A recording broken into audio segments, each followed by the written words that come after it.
नमस्कार, Ujjwala home kitchen मध्ये तुमच्या सर्वांचे पुन्हा एकदा खूप खूप स्वागत आहे। आज आपल्या किचन मध्ये गौरी गणपती विशेष रव्याचे लाडू बनणार आहे। अचूक प्रमाणात रेसिपी शेवटपर्यंत बघा, ट्राय करा, कशी वाटली कमेंट मध्ये नक्की सांगा आणि आवडली असेल तर आपल्या चॅनलला लाईक, शेअर आणि सबस्क्राइब करायला अजिबात विसरू नका। म्हणजेच ना अशीच येणारे छान छान आणि सोपे व्हिडिओ तुम्हाला बघायला मिळेल। सोबतच बेल आयकॉनवर क्लिक करा म्हणजे नवीन व्हिडिओ आला की त्याचं नोटिफिकेशन तुम्हाला येईल। धन्यवाद। चला तर मग मस्त असे पाकातले रवा लाडू बनवायची सुरुवात करूया। त्यासाठी अर्धा किलो बारीक रवा घेतलेला आहे आपण। 300 ग्रॅम वजनी मापाने आपण येथे साखर घेतलेली आहे आणि 200 ग्रॅम आपल्याला साजूक तूप लागणार आहे। हे सर्व साहित्य मोजूनच घ्यायचं आहे आपल्याला लाडू करण्यासाठी। आता कढई आपण गरम करायला ठेवलेली आहे, त्यामध्ये 2 ते 3 चमचे आपण साजूक तूप टाकून घेऊया आणि आपल्याला आता रवा छान असा मंद आचेवर भाजून घ्यायचा आहे। रवा भाजत असताना गॅस नेहमी आपण मंद आचेवरच ठेवायचा आहे म्हणजे खाली तो लागत नाही। आणि तूप सुद्धा आपल्याला 2-2, 3-3 चमचे करून तूप टाकून छान असा खमंग सुगंध सुटेपर्यंत आपल्याला रवा भाजून घ्यायचा आहे। आता 3 ते 4 मिनिटं भाजल्यानंतर मी पुन्हा 3 ते 4 चमचे येथे साजूक तूप टाकून घेणार आहे। हीच प्रोसेस आपल्याला फॉलो करायची आहे 3 ते 4 वेळा। थोडं थोडं तूप टाकून रवा भाजला की छान असा तो भाजला जातो। एकदम तूप टाकलं की रवा भाजायला वेळ लागतो किंवा रवा पटकन व्यवस्थित भाजला जात नाही। हे बघा, छान असा रव्याचा कलर चेंज न होता आपला रवा भाजून झालेला आहे। आता हा रवा भाजण्यासाठी मला 15 मिनिटं लागलेली आहे। आता जी 300 ग्रॅम आपण साखर घेतलेली आहे त्यामध्ये साखरेच्या अर्ध पाणी टाकून आपल्याला छान असा एक तारी पाक करून घ्यायचा आहे याचा। आता इथे चमचाभर आपण वेलची टाकलेली आहे बारीक छान अशी कुटून। वेलचीमुळे छान असा पाकामध्ये वेलचीचा स्वाद उतरतो।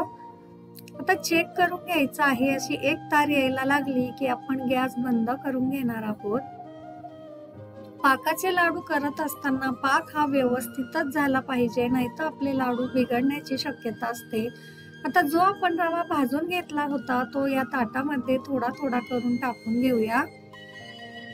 आपल्याला दिसत असेल रव्याला एकदम छान असा कलर आलेला आहे, आपल्या फारही कलर चेंज झालेला नाहीये। आता जो पाक करून घेतलेला आहे आपण तो थोडा थोडा करून या रव्यामध्ये टाकायचा आहे। गरम आहे त्यामुळे मी एकदम न टाकता थोडा थोडा पाक करून छान असं याला मिक्स केलेला आहे। आता याला लगेच हात लावायचा नाहीये, पाक आपला भरपूर गरम आहे। सर्व मिश्रण छान असं मिक्स झालं की यामध्ये आपण आपल्या आवडीचे कुठलेही ड्रायफ्रूटचे काप टाकून घ्यायचे आहेत। नाही टाकले तरी सुद्धा चालेल, ऑप्शनल आहे, परंतु टाकल्यामुळे लाडू खाताना याचा स्वाद फार छान येतो। आज आपण गौरी गणपती स्पेशल असे हे लाडू बनवत आहोत। अचूक मापात, अतिशय खायला स्वादिष्ट लागतात आणि झटपट बनून तयार होतात। हे बघा, आता हे 10 ते 15 मिनिटं आपण झाकून ठेवणार आहोत म्हणजे आपला जो रवा आहे तो छान असा फुलून येईल। 10 ते 15 मिनिटांनंतर आता आपण लाडू करायला घेणार आहोत। आता हे थोडंसं असं कडक झालेलं असतं, छान असं फोडून घ्यायचे आहे याच्या गाठोळ्या आणि मस्त असे लाडू बांधून घ्यायचे आहे। आपण बघू शकतात काहीही यामध्ये तूप वगैरे टाकायची गरज पडत नाही आपल्याला। छान असे भरभर आपले लाडू वळतात आहे, याचाच अर्थ आपला पाक अगदी बरोबर प्रमाणात झालेला आहे।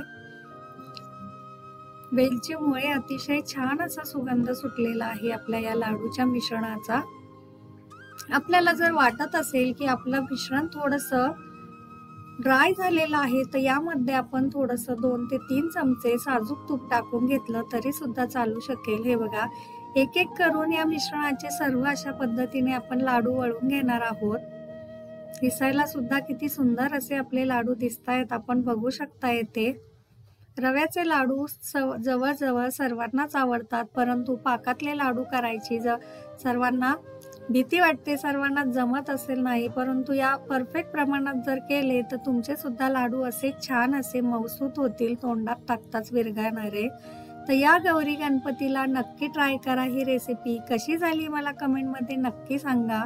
आणि आवडली असेल तर आपल्या चॅनलला लाईक, शेअर आणि सबस्क्राईब करायला अजिबात विसरू नका. म्हणजेच असे येणारे छान छान आणि सोपे व्हिडिओ तुम्हाला बघायला मिळेल. सोबतच पुढचा कुठला व्हिडिओ तुम्हाला बघायला आवडेल हे सुद्धा कमेंट करून सांगायला विसरू नका. धन्यवाद.